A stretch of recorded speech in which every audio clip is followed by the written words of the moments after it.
Welcome, everyone, on behalf of the Center for Nonviolent Solutions. We're so glad that you can be with us. My name is Claire Schaefer-Duffy, and I'm the center's program director.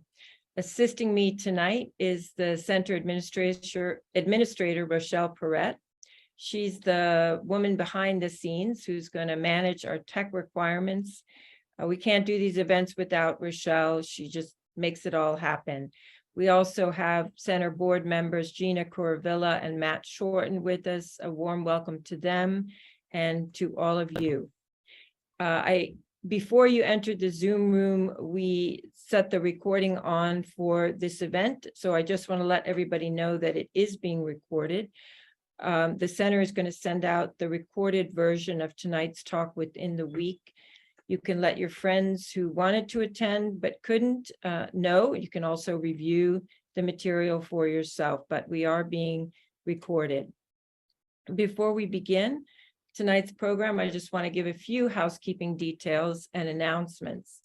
Our standard format for these monthly programs on applied nonviolence is to give our speaker the mic uninterrupted for 30 minutes or so. You're welcome to put any questions or ideas that come up as you're listening in the chat box or use the Q&A icon at the bottom of your screen, and we'll address them after our speaker presents. But we do ask that you hold the questions until the formal Q&A time. The center is, for those of you who are with us for the first time, we are a nonprofit in Worcester, Massachusetts, involved in peace education. Our mission is ambitious. We're trying to build a culture of peace in Worcester and beyond.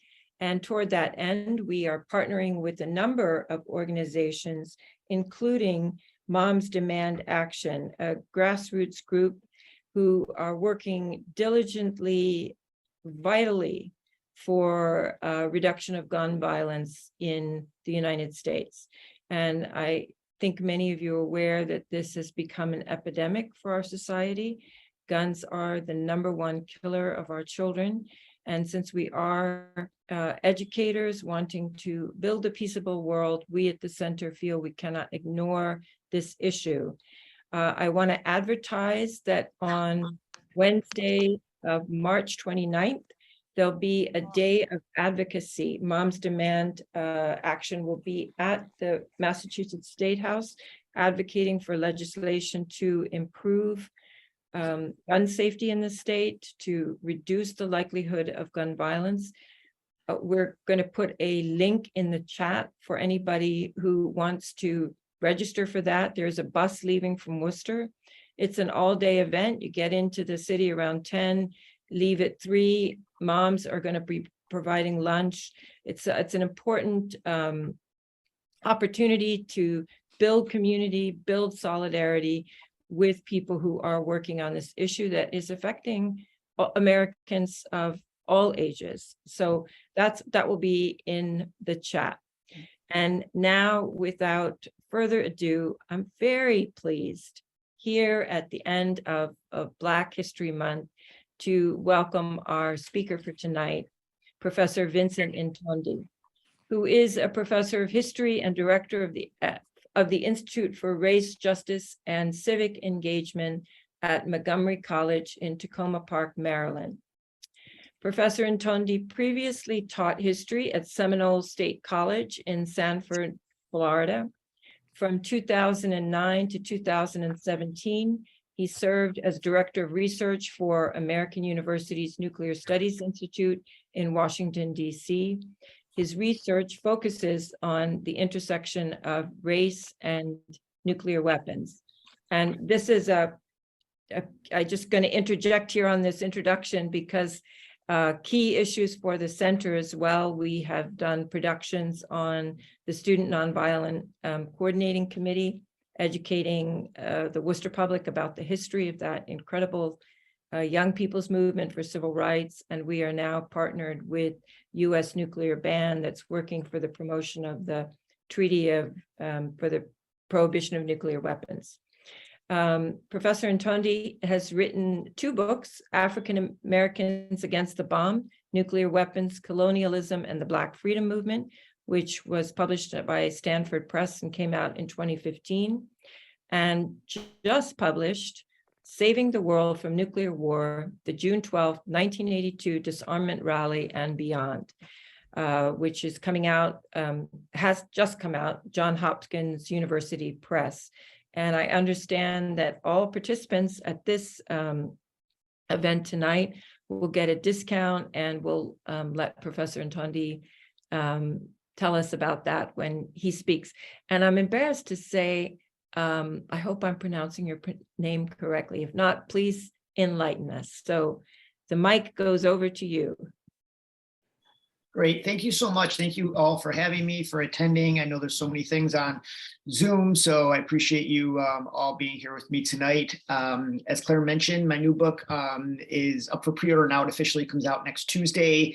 And Rochelle has a flyer she's going to post in the chat, which will give you a 30% discount. So you can start ordering that on Tuesday. And that's good for schools, organizations. And I got your name as someone for a reference for David Brummer. No problem. So that will be up. So you can order that next Tuesday from Johns Hopkins Press. So tonight, I'm going to focus on my first book and my research on the intersection of race and nuclear weapons, which is a lot of what my research entails. And to first begin, I would just tell you how this whole project got started. Most of my career as an academic and as an activist revolved around the civil rights movement, around issues in the Black Freedom Movement. Nuclear weapons as a young kid really wasn't on my radar. Too much. It seemed very abstract. Nobody would be crazy enough to use them, didn't really understand them. I wasn't wholly off my radar because I did grow up in central New York, and I spent a lot of time on the Onondaga Nation Indian Reservation. And then right not far from that, I had the 9 Mile 2 power plant. So I kind of had this juxtaposition of what was happening, around me. But a lot of this stuff changed for me the first time I went to Hiroshima and Nagasaki in 2005. When I went there and met with atomic bomb survivors, went to museums, ceremonies, I came back and was so disgusted and angered and floored about what my country had done, that I said, how do I combine these issues that I care so much about, eliminating racism and eliminating nuclear weapons? And I started with just asking the simple question of what did African Americans think of dropping the atomic bombs on Hiroshima and Nagasaki? And when I pitched this idea to other colleagues, most said I wasn't going to find much because African Americans, understandably so, were too busy trying to gain their own freedom and equality rather than working on this issue. But they were wrong. And in June of 1964, there was a group of atomic bomb survivors and peace activists on a world peace study mission. And when they came to the United States, the woman that organized their talk was Yuri Kachiyama, their visit. Yuri Kachiyama, the amazing Japanese-American activist who was friends with Malcolm X, and we lost just not too long ago. And Yuri Kachiyama said to them, when you're here, what is it that you want to do most? And they all responded, meet Malcolm X. But at the time, Malcolm was traveling through Africa, through the Middle East. And so she started writing letters to him. And in the meantime, they went to the World's Fair, and they went to different, places in New York. And then they had the last day, there was a reception at Yuri Kachiyama's apartment in Harlem, and there was a knock at the door. And when she opened the door, there was Malcolm. And he said to the atomic bomb survivors, you've been scarred by the atomic bomb, and the bomb that hit us was racism. And he spent the day talking with them about Vietnam and colonialism and nuclear weapons and racism, because he understood what so many before him understood, that the issue was not about civil rights. It was about universal human rights. So my work looks at this first book, those Black activists who consistently saw that colonialism or liberation movements around the world, the Black Freedom Movement and nuclear disarmament were all part of the same fight. And part of this is also because when we look at African-American history, which is so under attack right now in places like Florida, understand that for so long, the narrative of African-American history was written from white racist male point of view. And it wasn't until the late 1960s when a lot of young students started demanding that history be taught from their point of view. And this is when we see the rise of Black studies programs and Chicano studies and Native American studies. And so there's still a lot of that narrative that we are filling in, that we are putting together. I look at it as a giant brick wall. And when it came to nuclear disarmament, I saw a giant brick that was missing in that narrative to complete that narrative of African-American history. So when the US dropped the atomic bomb on August 6, 1945 on Hiroshima and 3 days later on Nagasaki, instantly killing hundreds of thousands of people, Gallup ran a poll in the United States a week later in which 85% of the American public agreed with Truman's decision to use nuclear weapons in Japan. In fact, Roper ran a poll in which 22% of the American public wished that Japan hadn't surrendered so he could have dropped more nuclear weapons and killed more people.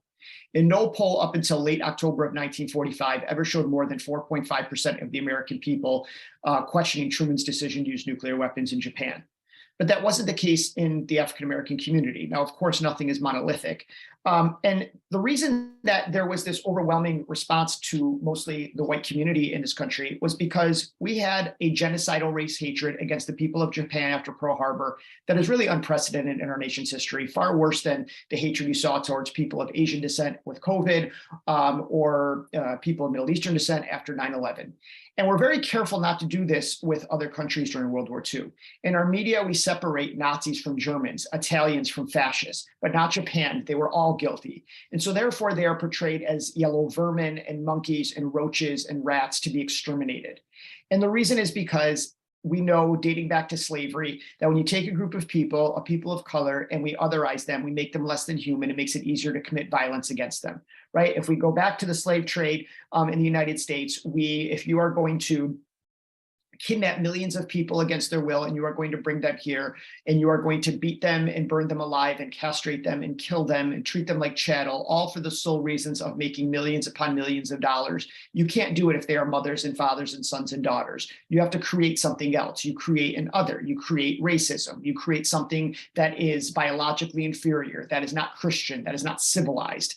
And we see this again with undocumented immigrants. Once we make that leap and we no longer call them human beings, but we call them aliens, they're no longer human. And so then it makes it easier to say that we should just put children in cages, separate them from their families, electrocute them on the border, and things of this nature.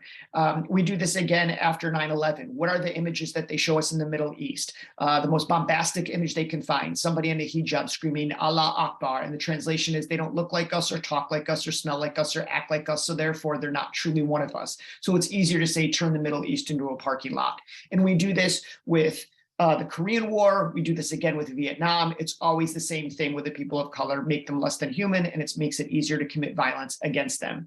In fact, General Joseph Stilwell at the time said, quote, wrote to his wife, "When I think of how these bow-legged cockroaches have ruined our calm lives, it makes me want to wrap Jap guts around every lamppost in Asia." A motto of the Marines at the time was, remember Pearl Harbor, keep them dying, and they did. But this wasn't the case for everybody in the Black community. And part of that was because there was an affinity for the Japanese already built in before the bomb had ever been dropped. For some in the Black community, they saw Japanese internment and said, here's a group of people that are being put in prisons for no crime they committed, but simply their race and who they are. This could happen to us. And there were instances of African Americans sneaking food and medicine and blankets into the internment camps for the Japanese.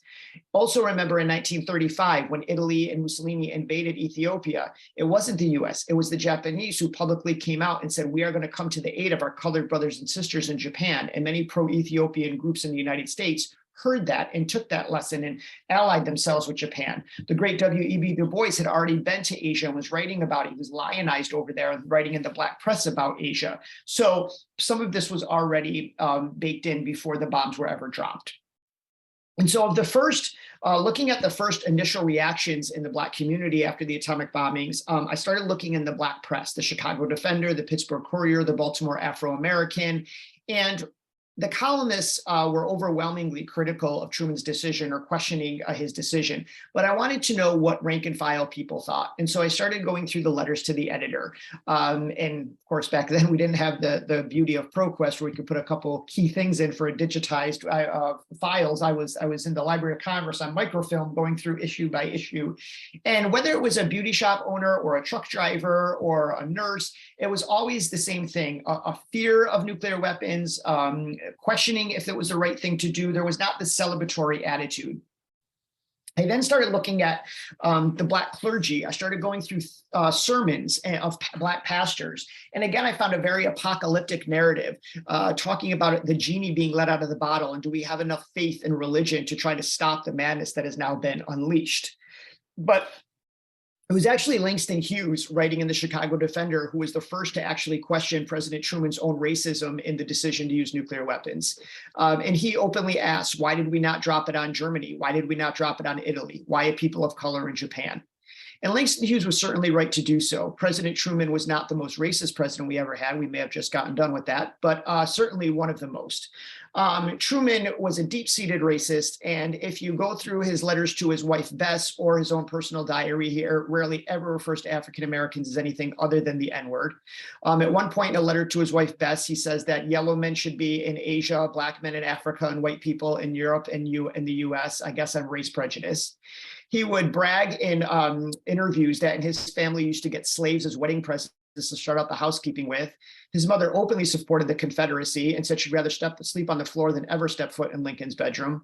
And at one point in Missouri, he sent a $10 check to the Ku Klux Klan to join, but they sent it back because he refused to fire Catholic workers at one of his businesses in Missouri. So we still debate what role racism may have played in that decision, but I would say it certainly played a decision. In fact, when the bomb was first dropped in Hiroshima and he was told that over 100,000 people were instantly killed, the first thing he did was jump up in the air and say, quote, "This is the greatest thing in history." And then I found a letter from Zora Neale Hurston, who she wrote to her friend Claude Barnett, in which she referred to Truman as the butcher of Asia, and was visibly upset that more in the Black community were not protesting the use of nuclear weapons. But of the most far-reaching initial criticism, that came from the Black Popular Front, and notably from W.E.B. Du Bois and Paul Robeson. Du Bois had likened Truman to Hitler, calling him one of the greatest killers of our day, and said what happened in Japan would set back the progress of colored nations for decades to come. And Paul Robeson, who, it's so tragic that so many of my students have never heard of this man. He is completely forgotten in our history, this amazing individual who was brilliant and who was a friend of Einstein's and who was a great singer and athlete and activist. And Robeson, in 1947, there was a rally at Madison Square Garden. 20,000 people were there. And it was actually Robeson who asked the crowd, where do you think we're getting the uranium to build nuclear weapons? And the answer, of course, was the Belgian-controlled Congo. So he was tying that issue of colonialism in Africa right out of the gate and always saw how these things were connected. But a lot of this far-reaching criticism actually suffers and falls mute when you had the Truman Doctrine in the late 1940s. Long before President George W. Bush ever said with us or against us, it was Truman who put that line in the sand and said, if you are not with Truman in the United States, then you are a communist. And one of the worst labels that you could have at that time was to be labeled black and red. There were real consequences. And so there were some groups like the NAACP who made a sharp turn to the right on this issue and thought if they allied themselves with Truman, that they would be rewarded with civil rights, which of course doesn't happen. Others like the Council on African Affairs and other Popular Front groups were just crushed. But those like Du Bois and Robeson and others did not see peace as a bargaining chip.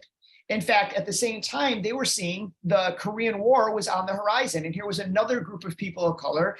Here was the US threatening multiple times to use nuclear weapons in Korea. And they were saying, we're not going to allow this to happen again. We're not going to have another Hiroshima in Korea. And at the same time, coming out of communist bloc nations, there was what was called the Stockholm Peace Appeal, or the Ban the Bomb Pledge. And so Robeson and Du Bois and others took that pledge, came here, and really focused on gaining signatures in the Black community. And now when I tell students today about signing a pledge or a petition, you know, it's kind of brushed aside because they can just go on change.org, they're one click away, boom, they signed a petition and they're an activist. Well, that wasn't the case back then. To put your name on this meant you could be deported. You could be arrested, you could be beaten, all sorts of consequences. In fact, they were both brought up on, Du Bois was brought up on charges of being a foreign agent to the Soviet Union, which he was found not guilty of course. And they managed to get millions, almost 3 million signatures in the United States. It was getting hundreds of millions worldwide. And you had people like Duke Ellington and Charlie Parker and Marian Anderson signing this petition. People were saying, we don't care where it comes from. It's not about if it's communist. We just don't want nuclear weapons being used anymore. And so this resonated in the Black community, which was pretty remarkable considering this is now on the early 50s and on the cusp of the civil rights movement and everything else that the Black community was dealing with at that time. And so when we look now in the early 50s, 1955 was such a pivotal year. In the summer of 1955, you have the heinous murder of Emmett Till. And a few months later, in December of 1955, Rosa Parks refuses to give up her seat on the bus. But in the middle of that, in 1955, you had what was known as the Bandung Conference in Indonesia, the All African Asian Conference. And there were people here, Black activists, that either attended or sent their regards, and it was covered heavily in the Black press.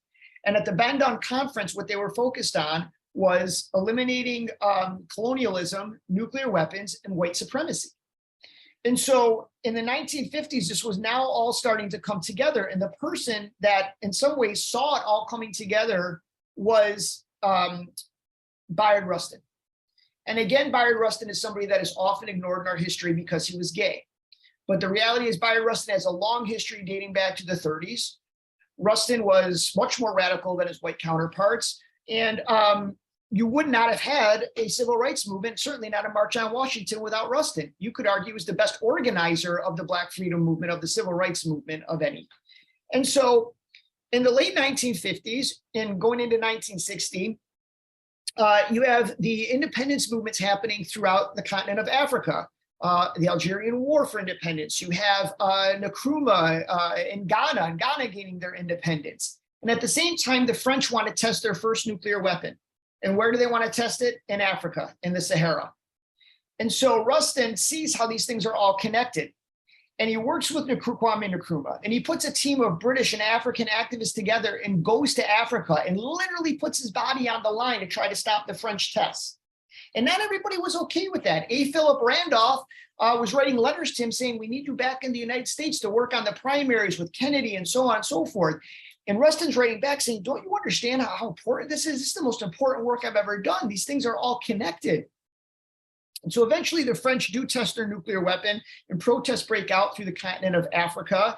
And it actually inspires Nkrumah to have follow-up conferences on nonviolence and banning the bomb and things of this nature.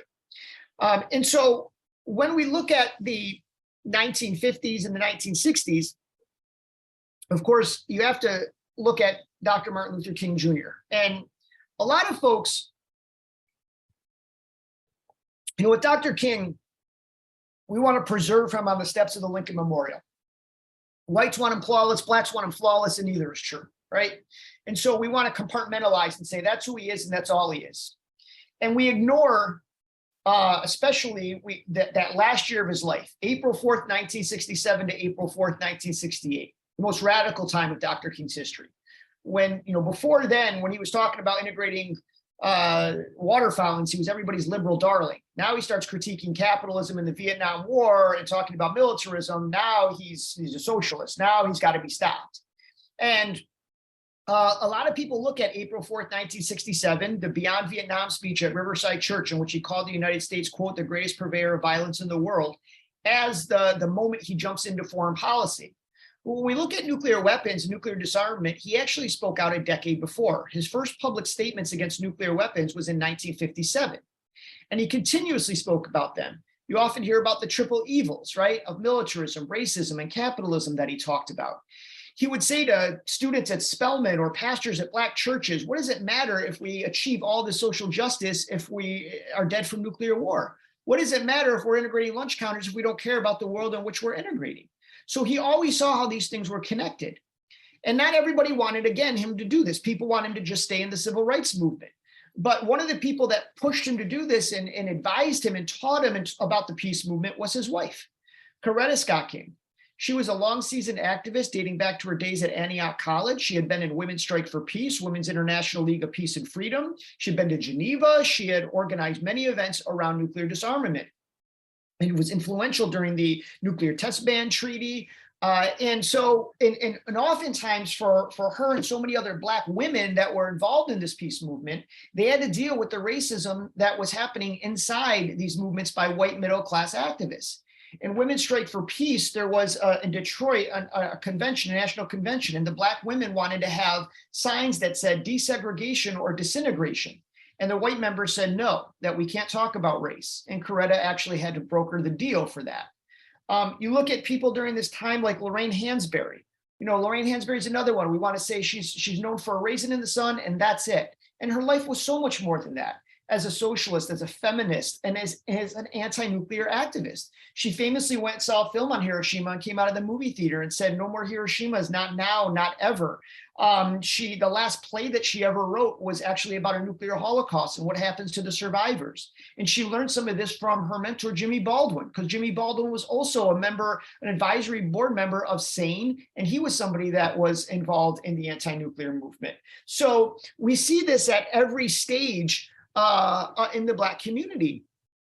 And when we get to the 60s with Vietnam, and we threaten to use nuclear weapons again in Vietnam, if we look at groups like the Black Panther Party, if you read Executive Mandate #1, which Bobby Seale read in Sacramento, the first public statement they read, it actually talks and compares Japanese internment to African Americans and incorporates and connects the atomic bombings of Hiroshima and Nagasaki. And when I asked Bobby Seale if this was intentional, he said, of course it was. We always saw ourselves in an international context, which is why Eldridge Cleaver and Kathleen Cleaver were actually invited to speak in Japan about this issue and consistently talked about it. And so we have all of this activism happening, and it's all really leading to the height of the anti-nuclear movement, which was in the 1980s. And a lot of the anti-nuclear organizations and people, were either exhausted from the civil rights and women's liberation movements and Stonewall and fights that were happening in the 60s and 70s, suffering PTSD, focused on Vietnam. And so what ultimately awakened them and re-energized them was Reagan. When Reagan came into office, it was the biggest military spending we had ever seen on nuclear weapons. He increased military spending by hundreds of billions of dollars, in fact, 2.7 trillion throughout his entire term, while cutting spending for the poorest people in the country, mostly in the Black community, by also hundreds of billions of dollars. And, those in the Black community that saw now free school lunches, they saw so many children now under the poverty line. They started to connect the economic piece now, that economic conversion of where the money was being spent. And so when we look in the 1980s, one thing that popped out to me was you had, it's so nice to see the reemergence of the socially conscious athlete, whether it's Serena Williams or Colin Kaepernick taking a knee, LeBron James putting up his hood for Trayvon. There's so many that we can talk about, Michael Bennett. And when we think of socially conscious athletes, we often think of Muhammad Ali. And of course, we think of 1968 Olympics in Mexico City with John Carlos and Tommy Smith putting their fists in the air for human rights. But there was another group called Athletes United for Peace in the 1980s. Professional athletes in the United States and in Russia that joined together to try to stop the nuclear arms race. People like JoJo Washington of the Boston Celtics, Marianne Washington, the first African-American female basketball player to play on the U.S. national team. At one point, the whole Baltimore Orioles baseball team traveled to Hiroshima to learn about this issue. And they were cutting PSAs and putting out materials. And in addition to that, in the 80s, I got a call from somebody who knew I was doing this research when I was writing this book. And he said, I need to meet with you and talk about, this issue. And his name was Greg Johnson. Him and his wife, Linda, they're in the book. He was a librarian at Georgetown University, African-American man at the time. And they cared deeply about this issue. But whenever they went to the white groups, the peace groups to be a part of it, they got the brush off. They said, the Black community doesn't care about this issue. And so they decided to start their own group called Blacks Against Nukes, with one rotary phone and one fax machine and one flyer. And it grew to multiple chapters and hundreds of members, and they were featured in Black magazines and were asked to speak in Japan. And so here were two ordinary folks doing something pretty extraordinary, right? But are completely forgotten or not talked about in the narrative. And that's part of the problem, right? That we have eliminated this, right? It's not that people of color. It's not that the LGBTQ community, it's not that women, it's not that these folks were never part of this movement. This movement's always been diverse. They've just been ignored. They've just been rendered, marginalized. Ralph Ellison says it, right, second line in the book, An Invisible Man. I'm invisible, you see, because you choose not to see me. And why that is so important is representation matters. So, students often look for themselves in this history. They try to find somebody that they can identify with, that shares a common ancestry, that looks like them, so they can feel they're part of this. Well, if they look in the history of the nuclear disarmament movement and the peace movement, and they don't see themselves in it, how can we expect them to be interested in it and want to actually be a part of it? Right. So that's another piece that is so important when we are researching and writing and talking about this history. And so when we look at the 1980s, the culmination of it is the June 12th, 1982 rally in Central Park, right? That's the subject of my new book, where over 1 million people, still the largest single rally in United States history, came together to demand an end to the arms race. And, again, people forget that at that rally, 50% of the leadership that day was African-American. Many of the people that were the lead organizers, like Leslie Kagan, were from the LGBTQ community. You had people like Ozzie Davis and Ruby Dee and Chaka Khan and Richie Havens and Gil Scott-Heron. I could go on and on of all of the Black artists that were performing at this, that were lending their voice to raising money for it. Thousands of African Americans pouring out of Harlem and Bed-Stuy, all marching to end this arms race. So the fact that, again, this is ignored in our history, needs to change in a big way. There's so much more research to do. And so, and it did move the needle. That's, one of the other things that I talk about in the new book is that, early on when it was happening, yes, the Reagan administration said, oh, we're not paying any attention to this. These are just, but that wasn't the case. Later on, years later, they all admitted, yes, we were paying attention. Of course, we knew we had to change course. We couldn't stay where we were on this. When you get 1 million people in the streets, you can't ignore that no matter who you are. And so it was so important in the 1980s. But I can't, the book came out in 2015, and I knew the hardest part for me writing this was going to be Obama, because he was still president at the time. And I knew I couldn't ignore that part of it. But I also knew as a historian, the worst thing I could do would be to predict something and be wrong. It's going to be there forever, right? So when you look at Obama wrote about nuclear issues as a student at Columbia. He talked about him as a state senator and as a US senator. And when he got elected, one of the first speeches he gave after the Cairo speech was now the famous Prague speech. And the Prague speech, one could argue, is the most anti-nuclear speech any president has given, with the possible exception of John F. Kennedy's commencement address at American University in June of 1963, known as the Peace Speech. And I, for so long, had taken students for American University's Nuclear Studies Institute. I took students from around the country to Kyoto, Hiroshima, and Nagasaki every year in the summer. We're there at the ceremonies. We're with atomic bomb survivors, special guests of the mayors and things like that. And the year I went when Obama became president after the Prague speech was the first time that the U.S. allowed a U.S. ambassador, it was Ambassador Ruse at the time, to attend the ceremony on August 6th. And the mayor of Hiroshima was so excited about what the hope was that Obama would do, is that they started this campaign called the Obamajority. And to see Japanese citizens wearing Obamajority t-shirts was something, to take back. And I had citizens coming up to me in Japan. And once they found out I was American, they were literally handing me stacks of letters that were thanking Obama and said, please send these to your president, which of course I did. It was the first time in my life in all the years I had gone back and forth to Japan that I was proud of who my president was. And then he got the New START treaty through, which who knows what's now going to happen with that. And he also had his nuclear security summits, where he brought leaders around the world together to get loose nuclear weapons making materials into safe hands, which is incredibly important if you look at that history of Ukraine. And I think the most important thing Obama did as president was, without firing a shot, getting Iran to stop building a nuclear weapon. I think that was incredible. And of course, Trump destroyed that. And at least for symbolism, I won't ever forget, with the time difference at 3, 4 in the morning, being up and Skyping with atomic bomb survivors as we are at the same time watching my president in Hiroshima as a sitting president. It mattered.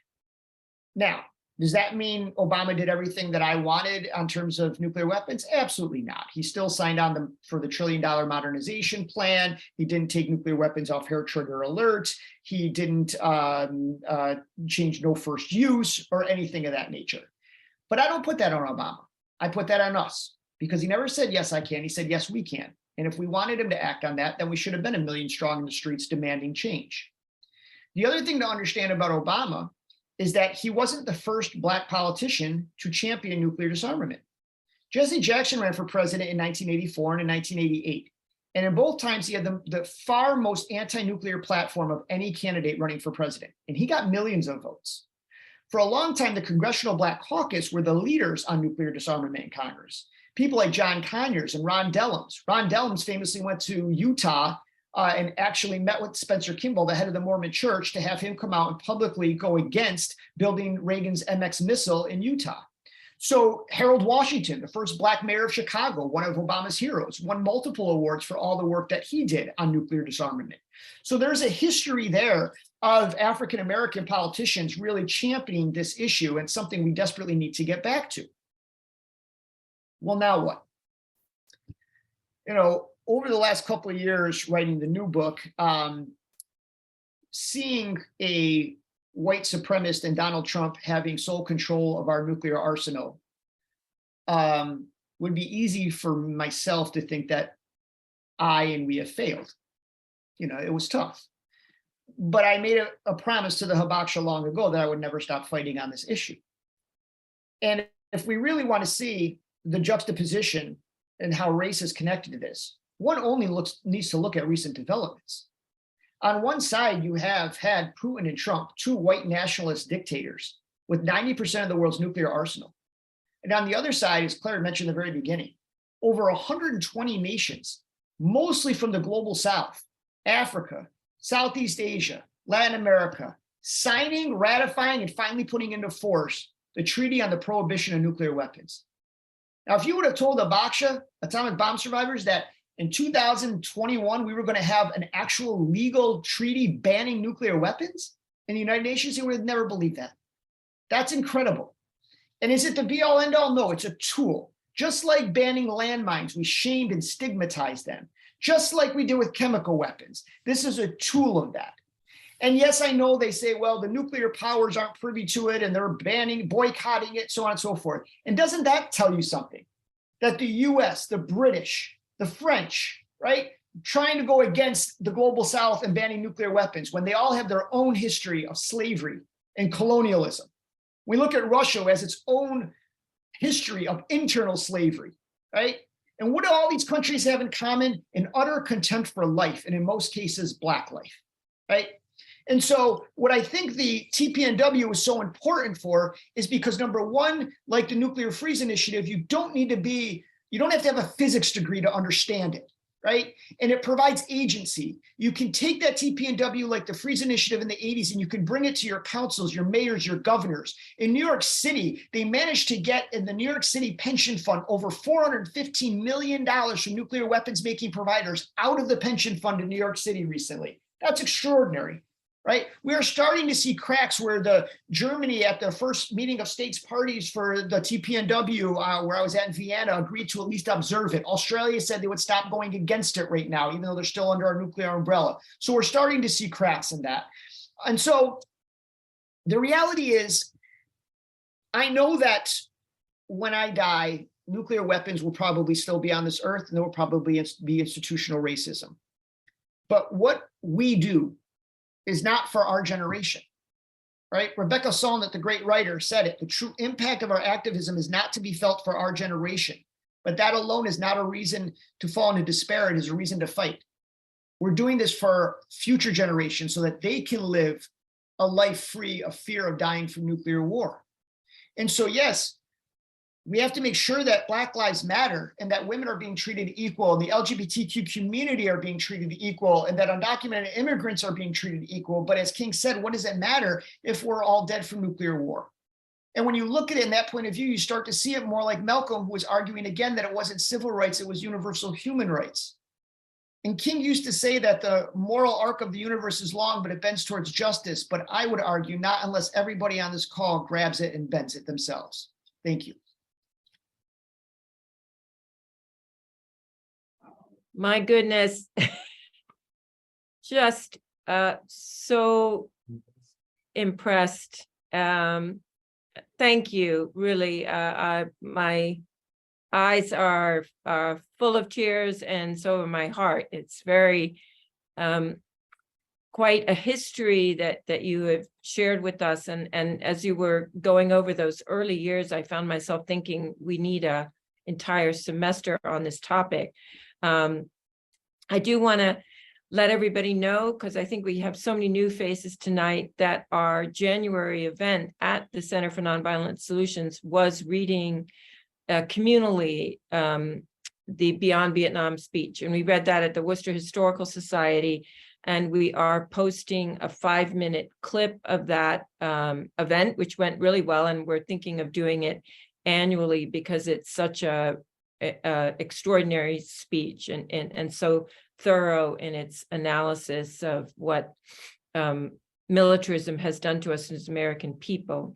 I want to add just a couple of things, speak up for the women here, mention Representative, I think I've got her name right, and you probably know this better than I do, Professor Holmes, who's since the mid-90s, she's a rep from Illinois, I think, who has advocated and pushed and put forth legislation calling for cutting our military budget in half.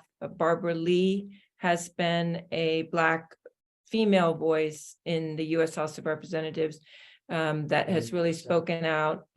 She spoke out against the Iraq War, but against militarism. So really, I think some of the most consistent and tireless have been our Black female representatives. So we have some questions already going here. George Friday, I see your hand up. Go for it, please. Thank you. And thanks for that, Vincent. It was excellent. And my question is very selfish. My apologies to other people, but I won't take long asking it. I have we have in North Carolina passed TPNW resolutions with North Carolina Peace Action in 5 places, which is pretty amazing for North Carolina. 3 of them are urban centers, the other 2 are small towns. I have an intern that I sent you a message about, Vincent, who's in Greensboro, pretty big, for North Carolina town. She is putting together, I suggested that she have an event based on what she learned from your book and trying to get them to go just do a resolution for TPNW. But of course, you let your interns do it the way they want to do it. So she thought about doing an event at her church. Her minister suggested, drumroll please, a debate with 2 other churches. So she says this to me in our meeting, and I'm like, well, who would debate whether or not to have nuclear weapons? They're gonna lose. How do you? So, okay. So as someone who has students, I don't do this regularly. I mean, I've had interns, but yeah, that's not my skill. How can I best support what she's doing? They're gonna do this in April, 3 churches. So how can you have a debate when you got 3 different sides? Whatever. 3 churches, mostly Black churches. Her church has about 100. One of the churches is big, has like 500. The other church she's not sure about, but they're all predominantly Black churches in a almost predominantly Black city, one of the most strongest Black populations in the state. How do I advise her for this to come out well? Because I had nothing to tell her except go, good luck, babe, is all I had to say, because I didn't know what to do. Great, thanks, Jordy. So it's great to see you again. So whenever I've done debates on this issue, usually those debates have centered around the decision to use the atomic bomb in Hiroshima versus should we have them today. So that might bleed into that. And the first thing you always want to do in a debate, you can tell her, and I'd be more than happy between now and April to meet with her and you together. That's fine on Zoom, whatever I can do to help, is to disarm and kind of predict what the arguments would be on the other side. So for example, when I immediately go into a debate like that, I will say, I will explain how bad the Japanese military was and how the Japanese military absolutely had to be stopped. So you sometimes they think that you're this peacenik who's going to defend everything on the other side. And so but my point is they were stopped before the bomb was ever dropped. That's the whole point. The bomb wasn't needed. They were already militarily defeated. We had already intercepted and cracked their code. We had already, if we changed the surrender terms, this would have been over before the bomb was ever dropped. So number one, and the bomb was never created with the intent to use on Japan. It was supposed to be used on Germany because the fear was that Hitler was going to get the bomb, but Hitler was dead by April 1945. So there was no need for this. And then the other piece, of course, is that the bomb did not cause their surrender, right? That actually it was Russian entry into the Pacific that caused their surrender because the Japanese feared the Red Army because it was the Red Army that did the yeoman's work in this war defeating the Nazis, 27 million dead. So that's the first thing, that idea that you can still commemorate and honor your loved ones who fought and sacrificed in World War II and at the same time be critical of using the bomb. They're not mutually exclusive. And then if you want to start talking about the debate of why we should have it today, mutually assured destruction and things of that nature, I'd be more than happy to go over it, whether it is from the economic side of where the spending is, or if it's from just simply a military side and how luck has gotten us out of this from the Cuban Missile Crisis all the way up, right? And that even today, the reality is that if Russia did not have nuclear weapons, this whole issue in Ukraine is over. NATO would have already went in. This would have been done. The problem is that he's blackmailing us with nuclear weapons. So this is not making anybody safer. This is not, it's the idea that now he's holding us hostage with these nuclear weapons. So there's so many things that we can talk about, from environmental waste to racism. So it depends on what you want to focus on. Maybe if we can get a better idea of what the churches are thinking. If we want to go that route, I don't know how with a straight face anybody can say they're pro-life and be in favor of nuclear weapons. So you can go down that road. So there's all different ways that we can talk about it. If you want to go down and pull out, the Pope's statements, if we're going to go down Catholicism, there's all different things we can look at. So if you want to set up a time for a more in-depth discussion, write out some questions, ideas, thoughts, we can, reach out to me and we'll get together. Yeah, no problem. I appreciate that. We'll make sure she wins. No problem. So other questions? I'm just going to go back and forth between our two screens here. I hope people know how to use the icon to put your hand up, or you can literally put your hand up. We have a question from Gio. Is that right? Yes, please go ahead. Glow. I mean, glow. CLO. Yes, I'm in Tucson, Arizona, the home of one of the big Raytheon plants. And in fact, it has 9,000 and some employees, as opposed to the University of Arizona, 11,000. Many people come here, including many African Americans. We have a relatively small African American community, but I have a friend who goes to the retirees club, and a lot of them are retired Raytheon missile engineers, these African Americans. So I don't see how we can discuss this simply on feelings or principles or anything else without getting into, say in those three churches, how many of those people work in the industry? That, that's my question. How can you bring that in, or even know how many of your audience are involved? Sure, great point. And this actually happened to me in Syracuse, New York, when I was on the book tour for this first book. I was up there and a lot of the folks in the crowd said to me, we agree with you, we're not in favor of nuclear weapons. However, Lockheed Martin is the main employer in this town. And so for us, it's just simply a jobs program. So find me another job and I'd be happy to do it. But in the meantime, what do you want me to do here? So I get that. Now, and that is hard, it's difficult, there's no question about it. But the other thing is, when you're talking about African Americans specifically and working in the defense industry, that's when you can start dipping into the history that they don't know about.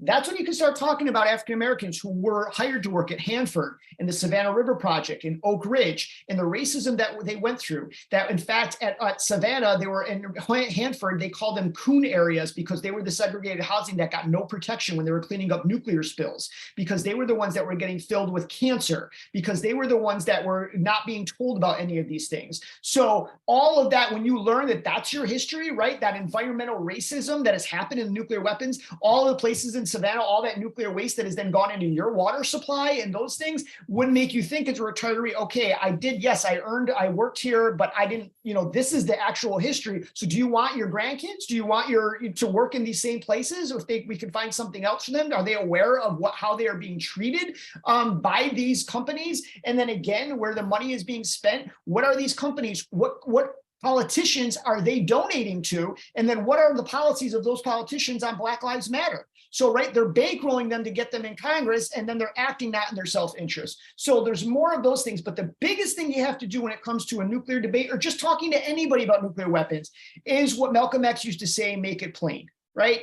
When you talk about the environment and climate change, it's much easier. Number one, because it's tangible. You can see the fires, you can see the destruction, you can see the floods, so it's tangible. And you can also talk about, what can you fight on? Standing Rock, Keystone, even though those aren't the be all end all, they're tangible victories. That's much harder to do with nuclear weapons. You start talking to young folks about our ICBMs and no first use, forget it. You've lost them, right? It's difficult. So you have to find a way to make it plain. Malcolm X used to say, make it plain, meaning he was so brilliant, he went and debated the best minds in the world at Oxford in 1964. But he also had the crossover ability to reach that boy on the block, the hustler, and reach him in that way because he didn't need to use the fancy language. King didn't have that ability. The only other person I've seen that has that ability or had it was Tupac.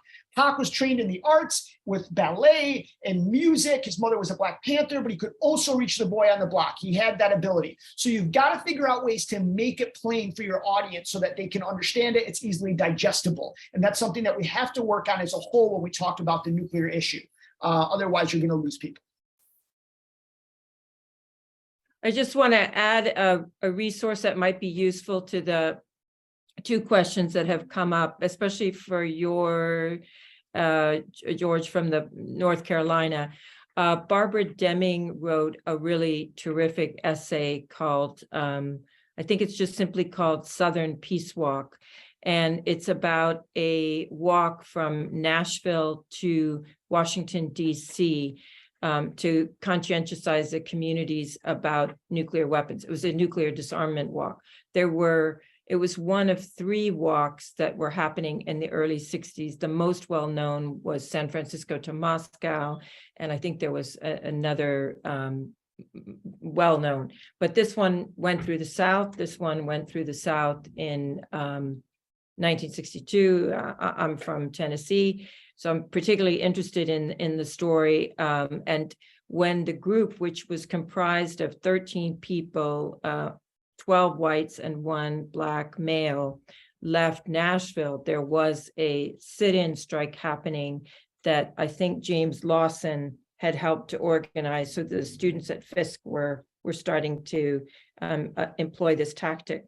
And Deming writes about the conversation that preceded this pilgrimage, this anti-nuclear pilgrimage through the South, with a lot of voices saying you cannot bring the two issues together, that nuclear disarmament, to impose that on Southern Blacks, especially small communities, rural communities, with all that they're struggling with just to get the vote is too much. You can't do that. And in 62, as everybody here knows, if you were a Black man and a white woman was standing next to you, that could be hazardous.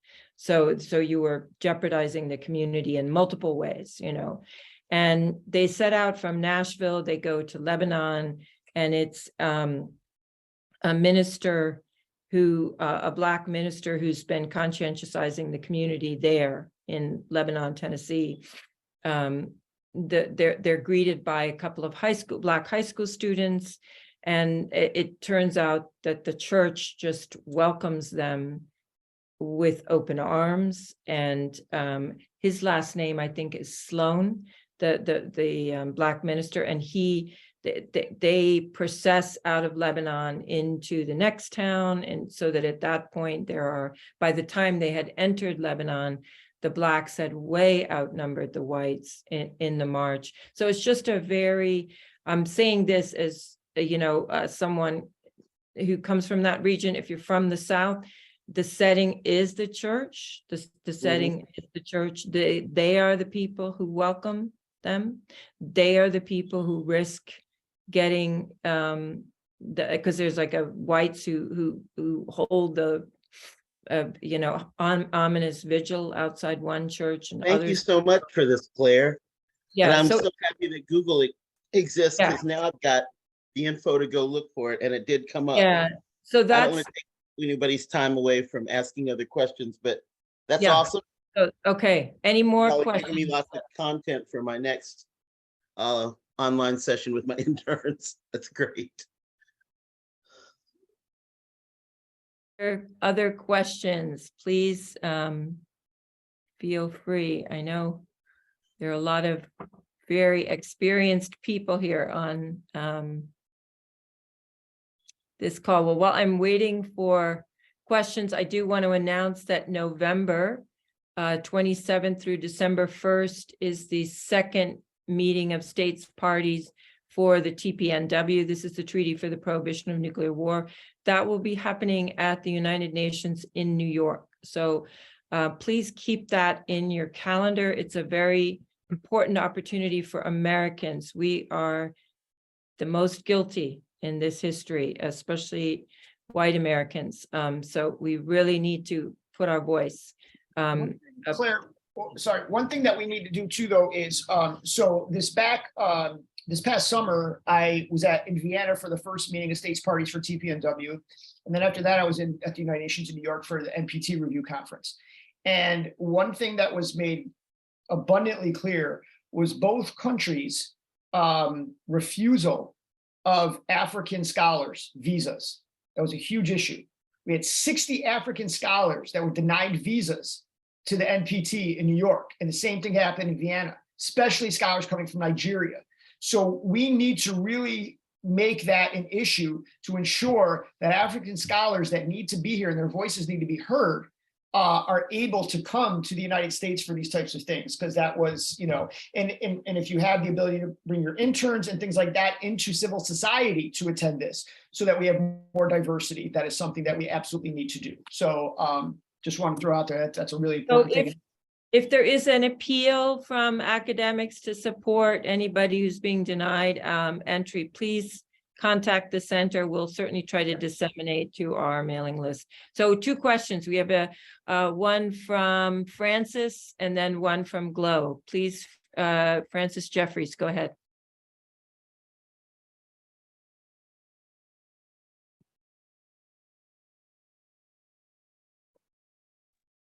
You have to. That's not a question. That was clapping hands. Oh. That's not a question. Sorry. Okay. Glow, go ahead, please. Okay, well, I didn't quite get an answer to what I was asking, because these engineers who are Black, who may be the first African Americans in their family to get an engineering job, they may be the first college people. That was a tremendous achievement. And I didn't hear in your words anything that I could use or forward on to my friend. How do you talk to people like that? Not only the retirees, but there are some younger people, I guess, who attend these that are African-American missile engineers at Raytheon. They're not put in housing. They have fine homes up in the foothills. How are you going to reach this wealthy class of African-Americans who are the first generation doing that well? That's my question. And just to double back, so one, I understand that that's not going to be an easy sell, right? That you're not going to get everybody. But again, for those, sometimes you need to talk about, they may be unaware of their own ancestors' history in these, and that can make a dent. That can make them think. Now, again, not having another job, if that's providing income and that's providing, then, maybe it's especially not a white person's place to tell some Black person who's an engineer working in this job, and this is the only job in town for them, that, hey, you should quit your job on moral issues and blah, blah, blah. Like, I get that. That might not be the best approach, but that also means that you can reach people on different ways. There's not going to be one approach, and doesn't need to be on their job or nuclear engineer. So, for example, I have had students that were thinking about going in this direction.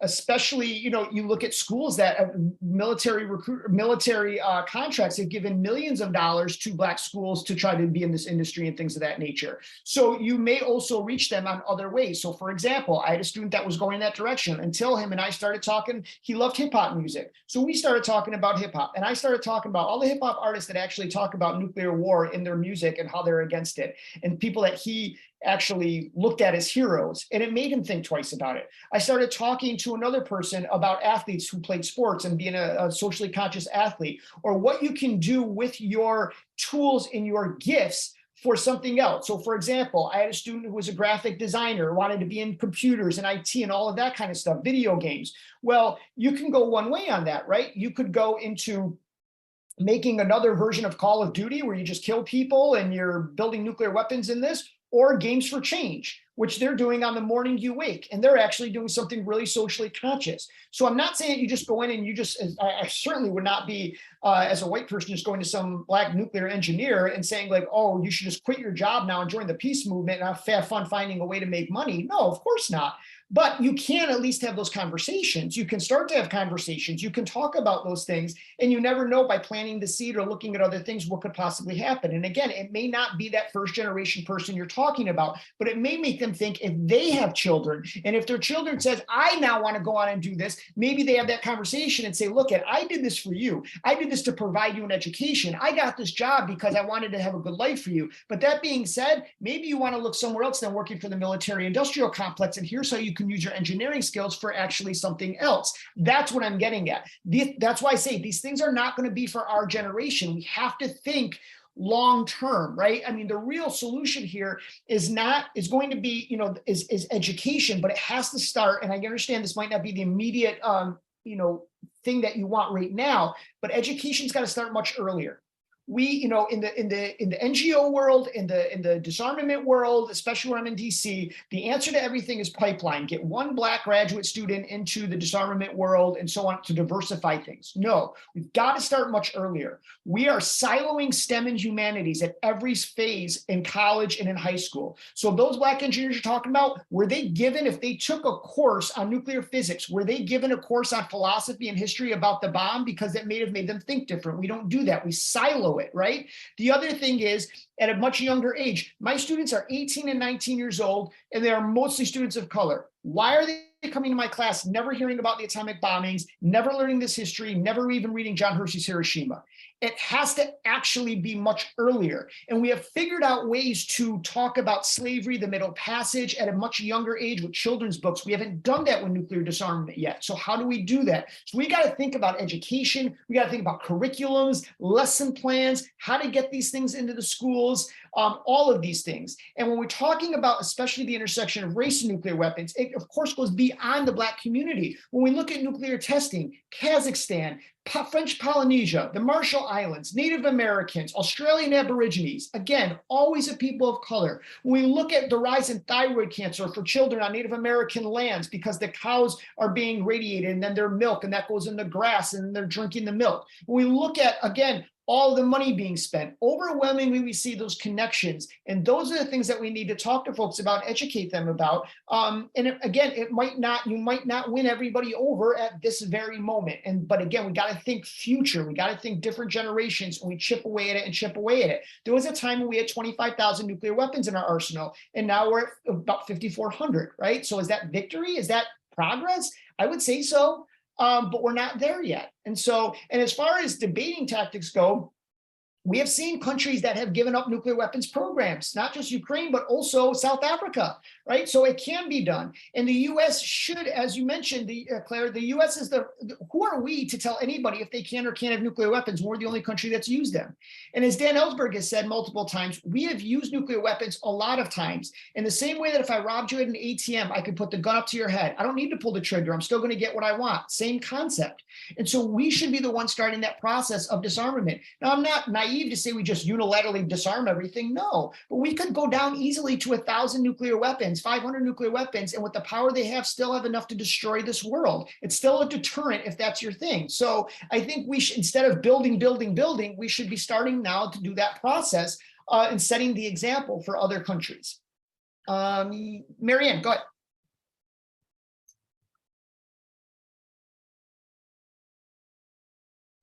Okay. That was a new button for me to unmute. This has been fantastic. And I have to say, I'm blown away because I just got off the Zoom call with a tribute to Dr. Turner, James Turner, who founded the Africana Center here at Cornell. I'm on the Zoom, folks, from Ithaca, New York, with my sisters, Claire and Ellen. Anyway, I'm so excited about what you've just shared, and I wish we could get you. I would help organize for you to be on, whether it's on Zoom, it would be much better in person, to get you to the Africana Center to share your knowledge. This is so tremendous. I just met an activist student that told me about an engineering student that quit his department because of the work with the the nuclear industry. And that's something that we are doing walks. The other, on a communal level, I'm so glad you brought up the New York City divestment of the pension fund, because one of the things that there's a trade-off page from the National Priorities Project where communities can, go to their city councils.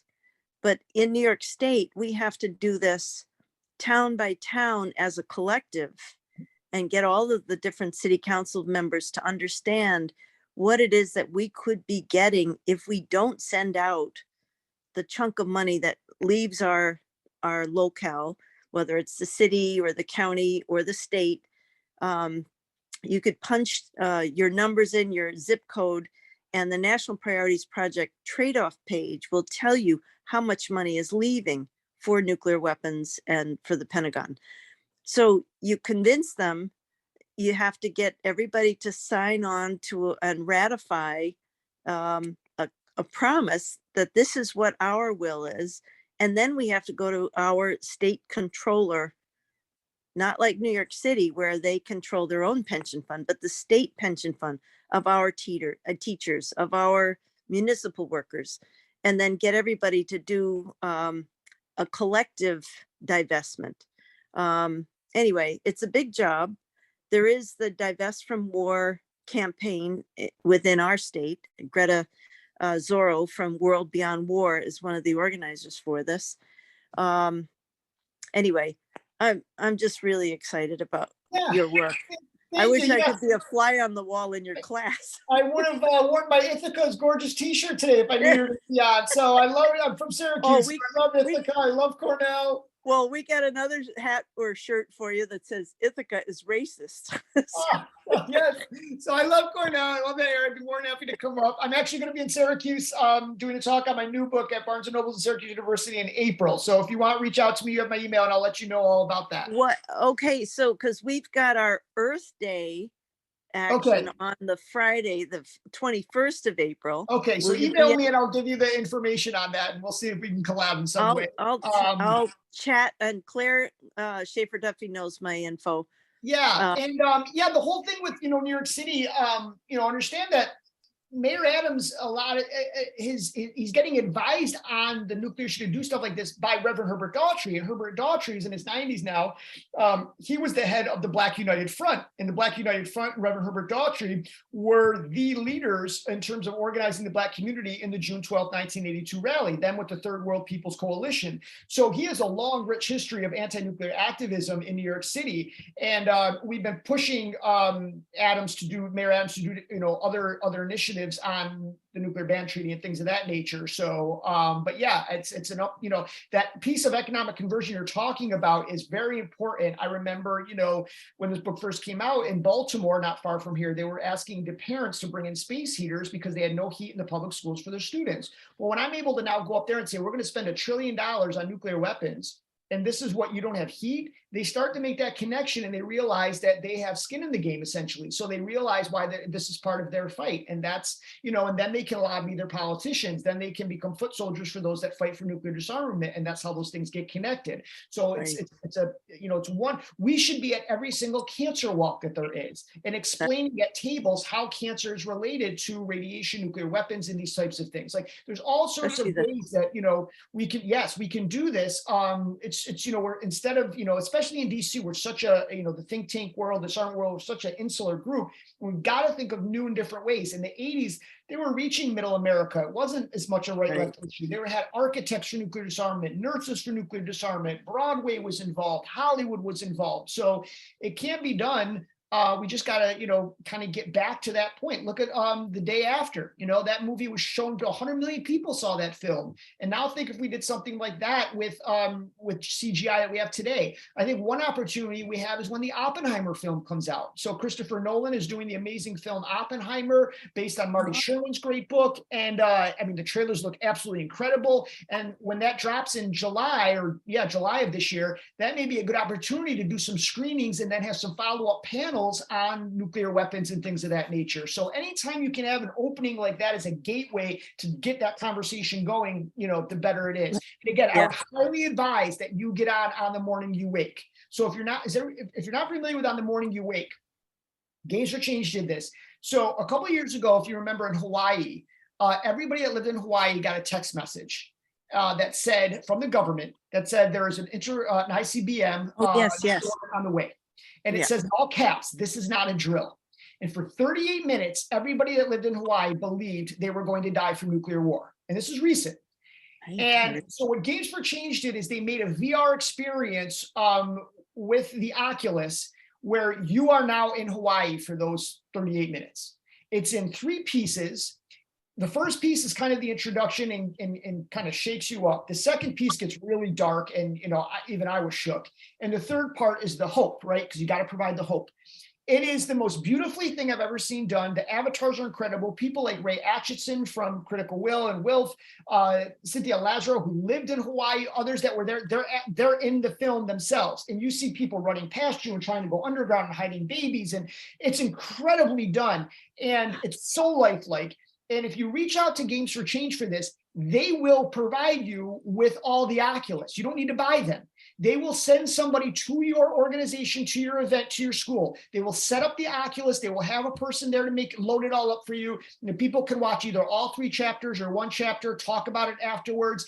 And I did that. I've seen it multiple times and I know those folks really well, so I can connect you with them. And I did it at my school last semester and the kids loved it. It's another medium to get them invested in the issue instead of having them just read a 500-page book. So really look at Games for Change and what they're doing with On the Morning You Wake. It's a phenomenal way to get people thinking about this. This is exciting because this is what young people on campuses need. Exactly.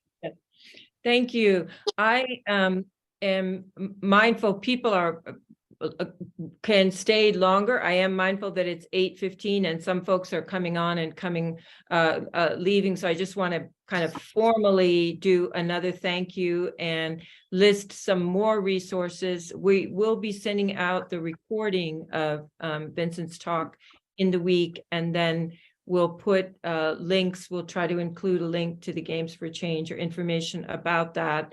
We had a question you're asking about the difference between Back from the Brink and I think a resolution related to TPNW. Back from the Brink is an initiative of Ira Helfand, a physician here in Springfield, and it is an educational tool trying to get towns conscientiousized basically about the state of our nuclear arsenals and to ask their council people or city committee members to pass resolutions calling for 5 policies that the U.S. could do. You can think of them as kind of almost putting safety locks on our arsenal, one of them being take the weapons off first strike, and one of them being support the treaties. So we'll give you a link for that. That's a little bit different than some of the resolutions that specifically call for support of the treaty. Here in Massachusetts, for those coming in from our state, we do have a strong advocate in Representative Jim McGovern, who's gone on record at the beginning of this year saying he will make a resolution, which is up House Resolution 77, that calls for addressing nuclear weapons and changing our policy on that, a big issue. So that's another resource. Warheads to Windmills is a report that has been written by Tim Wallace, and it talks about the potential for converting our nuclear technology and infrastructure to green infrastructure. So that might be a possible resource for the engineer. There is also a short version of a movie about the creation of the TPNW, which is one of the best educational resources that I've come across for informing people about just the dire reality of nuclear weapons, and then what people power did to address that through the treaties. So you can get a 30-minute version of that or a 50-minute version. I do want to close on a more somber note to motivate us. I did come off recording, listening to Europeans who were holding a Zoom conference last week on the 1-year anniversary of the war. This was hosted by the International Peace Bureau, and they are living, of course, in much closer proximity to Ukraine and the Russian conflict. And there is very strong and very great anxiety about that war potentially going nuclear. And if not through literal use of weapons, the fact that there are 120 nuclear power plants across Europe. There is Chernobyl in Ukraine, there is the Zaporizhia plant. So that alone is making their world very unstable because of nuclear reality. So this is a point to keep communicating to the American public, which is very removed from in consciousness, unless you are Native people living in places where the material for the weapons have been extracted or manufactured these weapons and are seeing relatives die from cancer early. They're removed from what these weapons mean on life in all its forms. And this war is extremely risky on the nuclear front, and it is a wake-up call to push hard for a world without weapons, because no one is secure in such a world. And this is what the people from the global south are saying, and they're also pushing for negotiation. The US is not pushing negotiation. So the American people need to make that message clear to our leaders. So folks can stay on, but we'll give you a list of those resources along with the recording. We're going to keep the room open for a little bit, but I just want to thank everyone. It's been a really dynamic evening. Thank you. And just two more points, and I'm going to sign off here. One is, one of the common arguments against the TPNW is that it's in conflict with the NPT, and that the NPT is the cornerstone of nuclear arms control. And if I disagree with that, it is complementary. And so if you look at the NPT as the cornerstone of building a house, then you should look at the TPNW as the capstone. Now, there's a lot of floors we need to build in between, but that's the best way, I guess, analogy I can give you to look at it when you're thinking about the NPT in terms of the TPNW. And yes, as far as Ukraine goes, one of the things that I looked at in the new book, because in the new book, it reminded me of what we're dealing with today, and that there was so much heightened awareness of all things nuclear, because we had 3 Mile Island in the 1980s, you had Russia in the US, all these things. So the issue I looked at was, can you organize around fear? And I came up with, yes, as long as you provide the hope with it. You got to give people something that they can fight. And that's what we're seeing today. A lot of people, like you mentioned, Claire, are very scared. So can you organize around that fear? Yes, now's the time to educate people about nuclear weapons, but we also got to provide them the hope and give them the tools of what they can do to stop it. And that's where I think TPNW is kind of our best route. So I'm going to sign off. I thank you guys so much for joining me tonight, hearing me, listening to me, supporting. And again, you got all my information, so feel free to keep in touch. If there's any follow-up questions or you need any other information or anything, just let me know. So It's been such a gift to have you, really. And you certainly you certainly convey hope, and wow, how lucky we are as American people to have our Black brothers and sisters, keep us awake to this issue and be the first ones to see how how problematic it is. So thank you. Yeah.